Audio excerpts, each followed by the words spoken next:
Cairo, Seattle. It's time to get schooled with the professor, John Clayton.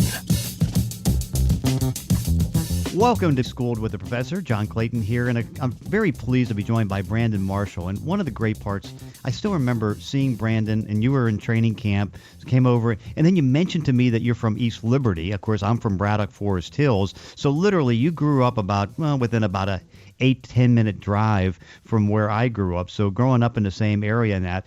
And what an incredible story that was even topped off with you seeing you at the owners meeting, you being the first active player to speak in front of the owners and giving them, advice on what to do with players and better player relationships and all that. I mean, it's an incredible ride from you coming from East Liberty, having the career that you've had, to be able to speak to owners. Nobody's done that before. Yeah, I mean, it's funny, man.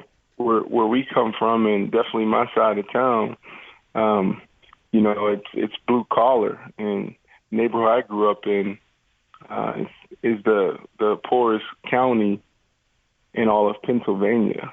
So it's definitely rough, and to look at where I'm at now, and it's definitely a blessing going into my 12th year. And those first 4 or 5 years in the NFL was definitely rocky. A lot of ups and downs, got in a lot of trouble, and now I'm freaking speaking in front of all of our owners and head coaches and general managers and presidents of teams. What a turnaround, right? Oh, yeah, because, I know the town that I grew up in, Braddock, we were number one in violent crime for the longest time, and, we had the steel mills that are all deteriorating and shootings on the streets every week. It was crazy, but, it gave me the foundation that, allowed me to work hard, appreciate everybody, never think you're better than anybody else, and just be able to grow. And I've been having, like you, so fortunate to have such a great career and so many great opportunities. Well, you definitely paved the way for so many. You're crushing it, to say the least. But all right, so take us through all this, because here you were, East Liberty, right around the age of 10, you moved down to Florida. And of course, you move out of an area. It's like what a great time, because I know Gronkowski went to my high school because I ended up going to Churchill, which is now Woodland Hills. Jason Taylor didn't go there. He actually played football there, but he was homeschooled. He gets into the Pro Football Hall of Fame. You start to look at your numbers. If you maintain the numbers for the next couple of years, I'll be talking to you about the Hall of Fame 5 years after your career. But it was a great area for football and a great area for sports. You know what? That's all we know. You look at the Pittsburgh Steelers. That's the bar. And that's a trickle-down effect all the way down into our Little League organizations. Football, we don't have a professional basketball team. We have the Penguins. They're starting to play well, and, they have ups and downs. The Pirates is trying to turn it around now, but for so long, that's all we've been, and that's what we're known for is football country. So all the little kids running around, everybody aspire to be, the next, great Pittsburgh Steeler. And, it's just amazing atmosphere around football season to be in that city. So I don't think we have a choice really growing up but to play ball. And then there's a few, like the guys you mentioned, that make it to the big leagues. Yeah, of course, with my athletic ability, I had no choice. I was not able to play, but I sure loved covering it, and I was able to do it in such a long period of time and enjoy it so much. So you moved down to Florida roughly, I guess when you're around 10 years old. Take us through what started with you in football down there and what carried through to get you, into college. I'm going to be honest with you. My childhood, it was great, but, we grew up in a volatile environment. And my dad wanted to escape that environment and try to put us in a more healthier environment. And that's why we moved, for that reason right there. We headed down to Orlando, Florida. And, it was always about football. And my dad thought that, we get the best of both worlds. We get a healthier environment and we get great football year round. So I commend my dad for being bold and courageous and stepping outside the box and doing something that no one else in his family has ever done. My entire family still lives there. I have siblings that moved back. So we are Pittsburgh, although, I moved out of Pittsburgh when I was younger, but I am a product of that environment, good and bad. And, I don't think I would be in this place that I'm at today if it wasn't for my father stepping up and saying, you know what, you guys won't be a statistic. We're out of here. So what got you to Central Florida as a college? Oh, wow. That's an easy story. Well, when I moved down to Florida, I had this guy named Eric Ross on my team who shared the backfield with me. I grew up playing running back. I didn't switch to wide receiver until I hit high school. I was a really good running back. And, Eric Ross, he was the 2-back, I was the 3-back, and he was more like the scat back.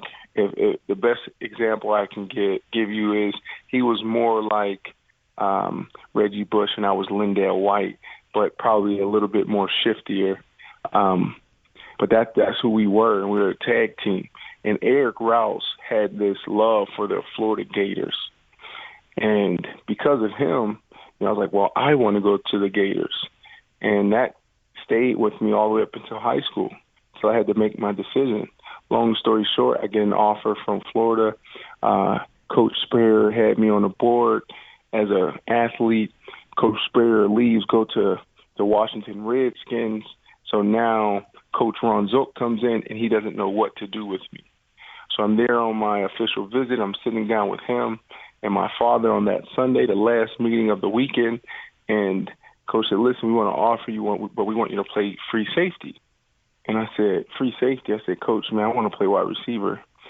And I saw his look on his face was kind of getting frustrated. Like, look, Coach, just give me through camp. Give me a couple weeks in camp to prove that I can play wide receiver. If I don't prove it to you, you can put me anywhere on the field. And he paused for a moment and looked at me and my dad and said, do you want to be a Gator or not? And I politely got up, shook his hand and said, thanks for the offer, Coach, but I think I'm going to go down to UCF.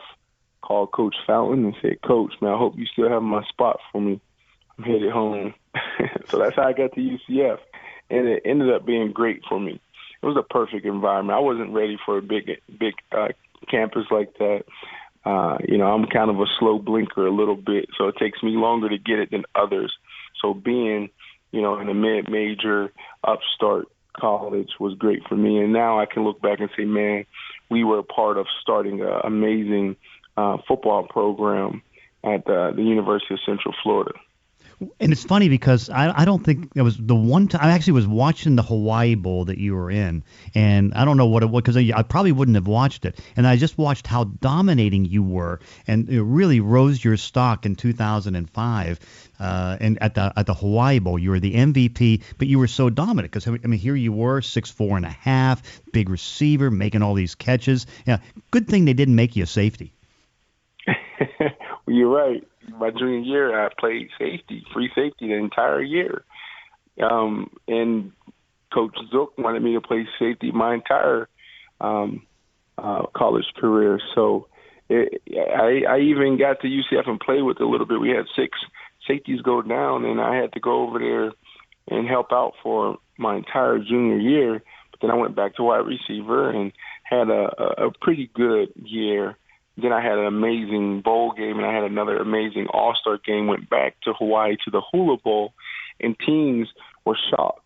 They thought they saw, I was 2 different receivers. One of the reasons why is because at UCF, at the time with our old regime, we just lifted like crazy, and we were so big and so strong, but we really couldn't move. Now, we were productive, but we just didn't move very fluid. So I kind of shattered a few pounds, and I was more flexible, and I pretty much dominated in practice, and the scouts were in awe. Did you ever anticipate you'd have a career where you'd have 12,000 yards, 941 catches? Did you ever envision that? You know what? No. I didn't start looking at statistics until after my senior year in college because I wanted to see where I ranked amongst all of the other receivers that they had on the board. And to be honest with you, I think I was top 5, I believe. So when you look at numbers, you can say, man, this kid could have went, in the early rounds in the 2006 draft, but it didn't happen. And when I got to the NFL, I still didn't have that in me where I looked at statistics until probably after my third year. And that's when, people start talking about contracts, and then had Javon Walker in front of me, and he got a big contract. I was like, wow. So, you start the comparison game. I had Rod Smith, who was my mentor, still my mentor. He was there, and they start talking about potentially Hall of Fame and going into the Ring of Honor for the Broncos. So then people start talking, well, Brandon's here. So you start hearing this stuff. And that was the first time I started looking at statistics. But I didn't get into the game really thinking about that. I didn't get in the game thinking about contracts or statistics. I just loved the game. And I think that comes from where we're from, Pittsburgh. Everyone loves football. It doesn't matter if you're black or white, you're a man, you're a woman, you're a kid, you're an adult, where you're at. You make money, you don't make money, older, younger. Everyone in Pennsylvania loves football. And we live it, we die for it. And I think that's where that passion comes from, and my approach to the game comes from, is from Pittsburgh.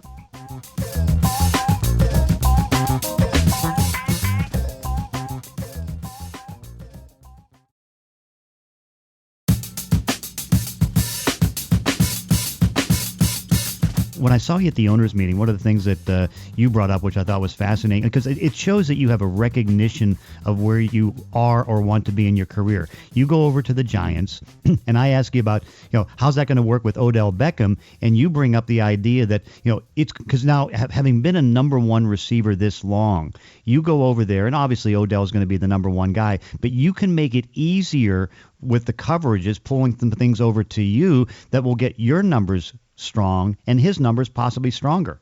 Yeah, I would say, I guess the pressure's on Eli, right? Yeah, it is. No, but I think we have a great core. I think that, with Odell being one of the best receivers in the game right now, so prolific, it's going to be hard for teams not to focus on him. But at the same time, I mean, there hasn't been any drop-off in my career yet. And, teams my entire career had to double me, vice me, roll coverage. So they're going to have to do that, or else they're going to pay. So then you look at, okay, well, what else do the Giants have? Well, we have Sterling. We have 3 or 4 running backs that can get the job done. And then you have Eli Manning that can pick teams apart with just his wisdom alone.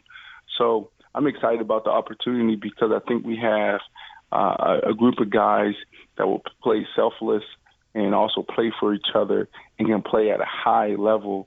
And it's going to be really hard for teams to really focus on just Odell. And I'm looking forward to putting the work in, because on paper it's just paper, right? Everybody looks good on paper. So we have a lot of work to do, and hopefully we can get it done this year. Hey, by the way, by staying in the New York area, are you still going to be on network TV? Still going to be doing the TV stuff? Yeah. Good. Yeah. I'm still going to continue to perfect my craft and continue to get reps when I can. But as far as the Showtime deal inside the NFL, it'll be in a different capacity, but I will be still working with the crew. And I got to keep my seat warm, right? You got Phil and Boomer.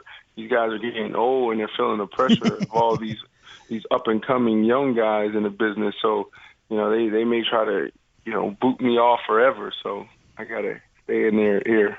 That's a good thing. Hey, now, one thing you've been very public about is talking about the borderline personality disorder that you've had. Talk a little bit about what you learned through that with the personality disorder. What was it, and what are you telling everybody about it, and what can you do to help others? Yeah, well, we, a lot of people don't know. First, let's start with where the name came from, Project 375. Project 375, the number 375, if you look at the Pantone chart, which is like a world color chart where everyone can look at this chart and say, okay, this is the color. So 375 is actually one of the lime greens on the chart. And that specific lime green, 375, represents mental health awareness. So that's how we came up with the name Project 375. And In 2011, I was diagnosed with borderline personality disorder. The best way I can describe it is an emotional disorder where we can walk into the same room and something happens in the room and it kind of ticks both of us off. But with me, I didn't have the skills and tools to be able to self-regulate, basically get myself down to baseline. Like, look, assess the situation, say, okay, this is a terrible situation. This is bad. It hurts. But then, okay, let me, move forward. See, it took me longer, right? It may have taken you 5-10 minutes to get back down to baseline. It would have taken me a day or maybe even a week, depending on, the case. So I had to go to McLean Hospital where I was in a 3-month outpatient program and learn these skills that it just didn't happen for me naturally. I was in dialectical behavior therapy, mentalization therapy, self-assessment, and sat down with Dr. Gunderson, amazing man, amazing leader in this area. And, we went back into that childhood from back when I was in Pittsburgh, Pennsylvania, and I dropped all of my belief systems, all those things I picked up, and I just looked at the whole world from a different lens. And I also looked at things that I've been through in my past from childhood all the way up until, the day before and just dug deep trying to peel back those layers, and I learned so much. It was one of the most phenomenal experiences I've ever had. And I walked out of there transformed, and I'm just thankful that I had the ability to be there, and I had access to McLean Hospital. I spent over $150,000 for 3 months of treatment. Now, I'm blessed because I'm in the NFL, and we get paid pretty well. Just imagine, the millions of people out there that needs help but don't have access to a McLean Hospital, can't afford it. So those are the things that we're fighting for. Focuses on 2 things. Awareness, because where we're at today is where the cancer and HIV community was 20 years ago. And also our tangible thing is we're helping our youth, our high school students. So we're teaching youth mental health first aid. And we had a phenomenal story the other day where my wife, she actually teaches some of the courses. She's part of the team. And she flew out to Seattle to sit down with a district, and had a bunch of our leaders out in Seattle, teachers and staff and different people in the community, all taking this 8-hour course that my wife was leading. And that was Mother's Day. That was the day after Mother's Day. So we went through the course, and we get a email a week later, and the teacher that was in the course went back to his class and asked the students, like, hey, is anyone dealing with anything right now? Anyone hurting, suffering? And a student came up to him and said, I am. And he said, I was going to take my life tonight. And the teacher said, well, how are you going to do that? And he opened up his book bag, and he had a backpack filled with pills. This was just a couple weeks ago. Like, I'm getting goosebumps telling this story because, it's just like, wow, like how many people are out there suffering and, just have no clue of what to do, or just so hurt that, the only thing that they turn to is, suicide. It's sad. And the work that we do is hard, but it's also rewarding. If you were in the room with me and something went awry, what would go off on you? What would you do? And then why would it linger for a day, or what would linger for a day? Well, in the past, now we're jumping into the frontal lobe and how our brains work differently and how I may process things different than you.